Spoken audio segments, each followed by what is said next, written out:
Guarantee கொடு அப்படி இப்படின்னு பேசி அப்புறம் போஸ்ட் டேட்டட் செக் கொடுன்னு சொல்லி சரி கிரெடிட் கொடுக்குறேன்னு ஒத்துக்கினாங்க.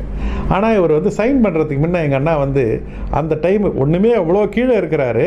அப்போ சொல்கிறாரு, நான் ஆடி கார்டரேஜை பார்க்கணும், பார்த்துட்டு தான் நான் வந்து இதை சைன் போடுவேன் அப்படின்றார். அவங்க வந்து அப்படியே அசந்து போயிட்டாங்க. என்னப்பா அது சின்ன ஆள், நீ வந்து அவ்வளோ பெரிய ஆளை வந்து பார்க்கணுன்றியன்னு சொல்லிட்டு சரி இருந்தாலும் போய் அவர்கிட்ட சொல்லுவேன்னு போய் சொல்லியிருக்காங்க. ஆடி கார்டரேஜ் 5 நிமிஷம் அப்பாயின்மெண்ட் கொடுத்தாரு.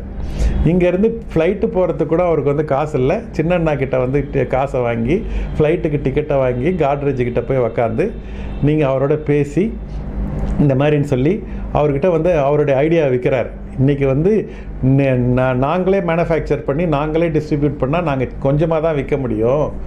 நீங்கள் வந்து இந்த வெல்வெட்டை டிஸ்ட்ரிபியூஷன் பண்ணிங்கன்னா நாங்கள் வந்து கிட்டத்தட்ட வந்து 100 டைம் வந்து பிஸ்னஸ் பண்ணலாம், உங்களோட ஏஓஎஸ் சேல்ஸ் இன்க்ரீஸ் ஆகிடும் அப்படின்னு வந்து அவர்கிட்டே வந்து பிச் பண்ணுறாரு.